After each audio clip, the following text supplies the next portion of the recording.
Okay mga kababayan, Chris Ulo po at welcome back po ulit dito sa ating YouTube channel. Okay ito mga kababayan, mga ka-analyze, viral trending ngayon na may kumakalat ho na video. Alam niyo naman ho dyan sa Senate Hall, dyan sa gallery. Minsan meron hong mga video dyan na mga eksena, mga footage na hindi na ho nakaka-catch up ho ng mga mainstream media natin, no? Yung malalaking TV network tulad ng TV5, GMA7 at ABS-CBN. Pero yung mga tao kasi dyan sa gallery, minsan nagsi-cellphone, binibideo kung ano mga kaganapan. Yun yung hindi mga nako-cover or nakaka-catch up ho ng malalaking TV news network, mga mainstream media. May kumakalat ho mga kababayan na isang footage, video na kung saan naulit na naman ho mga kababayan yung nangyaring eksena. Naalala nyo nung nagdebate ho ito si Coco Pimentel at ito hong si Senador Coco Pimentel at ito hong si Senador Robin Padilla. Naalala nyo na kung saan hindi niya kinaya, lutang na, hindi niya alam kung anong gagawin niya, nasasabihin niya, no?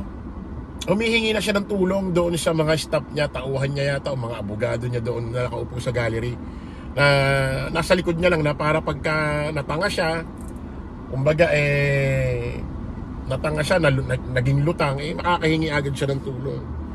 Panoorin niyo muna itong nakaraang video mga kababayan. Sinasabi po nating existing practice na ngayon ginagawa nila. Ano po ang legal basis na? Opo. Kasi siyempre, bago nila ginawa yan, kinover muna nila sarili nila ng ano ba tawag, circular ba? Circular. Sige. Ano po ang legal basis ng Commission on Audit para sa kapangyarihan nila sa pag-issue ng circular? Opo. Napakaganda po ng tanong ng ating pinunong Menorya. At yan po, alam niyo po, dito po sa aking kaliwa, kung titingnan niyo po, dahil ang sabi ko po sa kanila, Ginoong Pangulo, tayo po ay haharap sa bartat niya.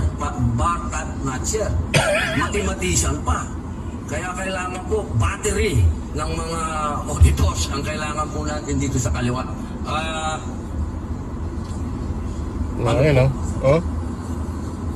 Ano ba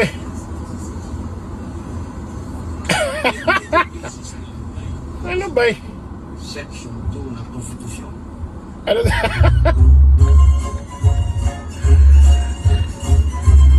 mga kababayan, naulit na naman ho yung eksena na yan kahapon ho sa Senate Gallery, na kung saan eto nagpupulong-pulong yung mga ibang senador. Biglang pumasok ngayon ito si Senador Robin Padilla doon sa circle ng mga nag-uusap na mga senador. Biglang pumasok, may sinasabi. Yung pala yung sinasabi niya, nanggagaling lang din pala doon sa mga staff niya or abogado niya doon sa nakaupo na naman sa gallery or mga nakaalalay sa kanya. Kumbaga pag nabobo siya ay, Jesus Maria Joseph, ano ba nangyayari rito sa atin?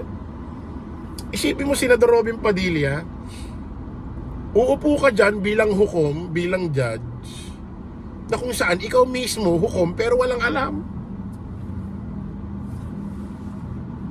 Alam nyo mga senador, gumawa kayo ng isang batas na kapag dumarating yung point na may impeachment trial na gaganapin, ang dapat kasali lang doon sa mayorya or dapat kasama doon sa committee na yon, dapat mga abogado lang.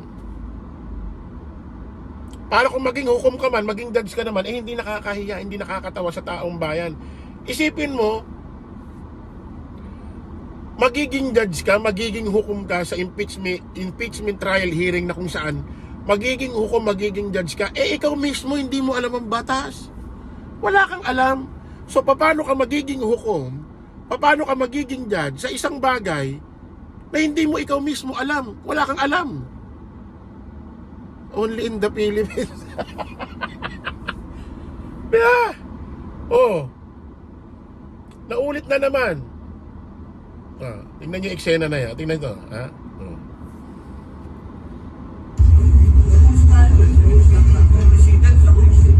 Bakit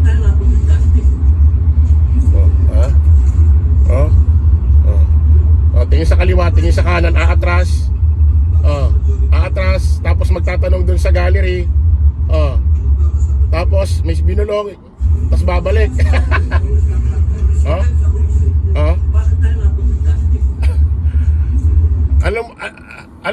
Alam mo yung tipong dumating ka doon sa may mga nag-uusap-usap tapos ang yabang mo. Pagpasok mo doon sa eksena, bakit tayo napunta sa rules? Bakit ang pinag-uusapan natin rules? Bakit tayo napunta sa justice?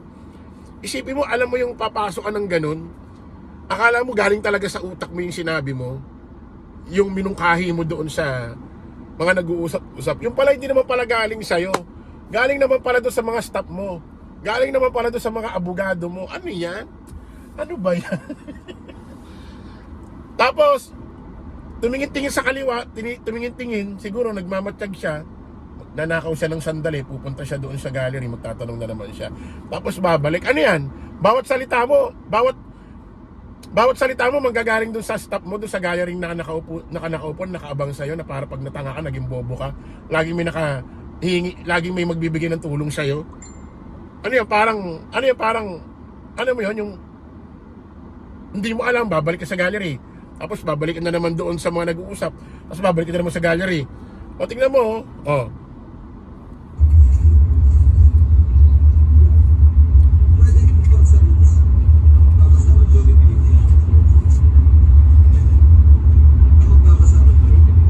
Oh. Oh. Oh. Oh, titingin sa kaliwa, titingin sa kanan. Oh, atras. Oh, oh, si Simple, pupunta sa gallery. Oh, punta doon sa stop niya, babalik ulit. Ah. Oh. Oh, kita mo no, bago niya sinabi yung akala ko ba nasa rules tayo, ba tayo pupunta sa justice? Bago niya sinabi, halatang yung katawan niya galing doon sa gallery. Hindi lang naabutan ng video eh. So anong kalokohan to? Only in the Philippines, mga kababayan, sana magkaroon ho ng batas na kapag ka may impeachment trial na ganito, dapat ang mga kasali lang sa magkabilang, alam mo yung mga senador, dapat ang kasali lang mga abogado. Kasi isipin nyo mga kababayan, magsusuot ng panghukom yan, yung parang kapa na matawag doon. Magiging hukom ka, magiging judge ka rito sa kasong ito. Paano ka magiging hukom? Paano ka magiging judge? Eh, hindi ka naman abogado. Wala kang alam sa batas. Tapos magiging judge ka? Paano nangyari?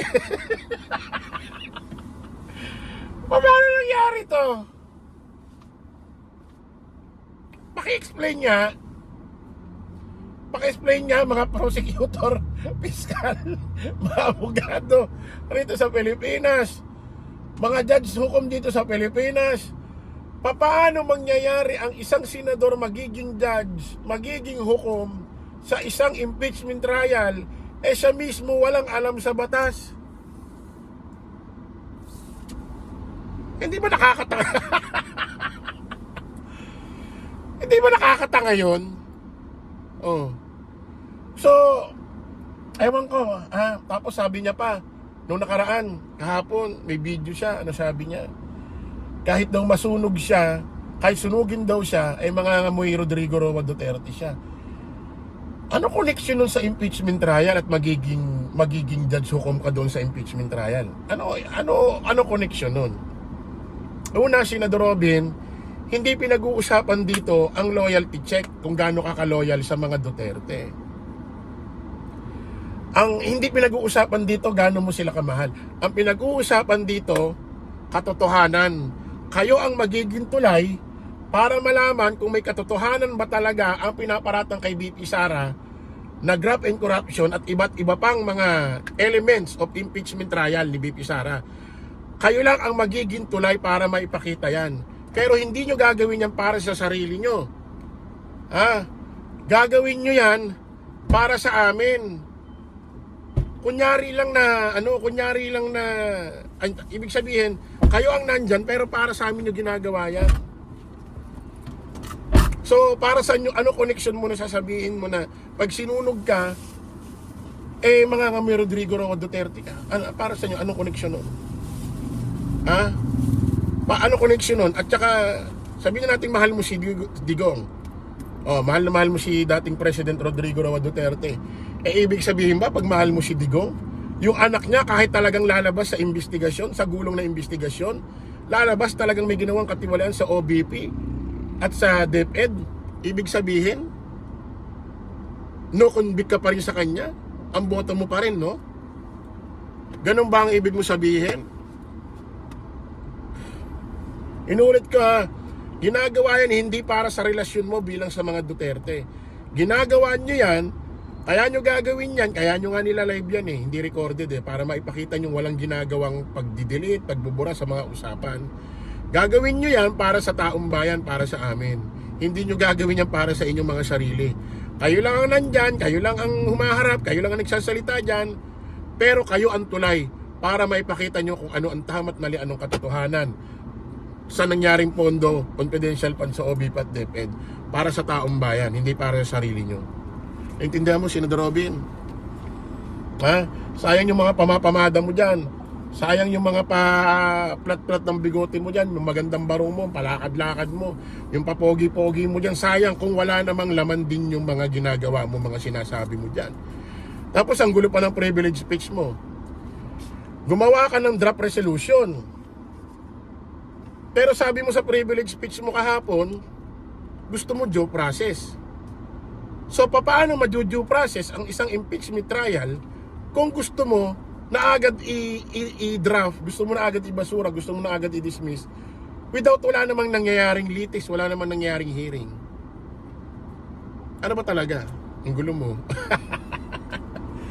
Okay, maraming salamat mga kababayan. Kita-kita ulit tayo. Panibagong live, panibagong vlog. Bye-bye po.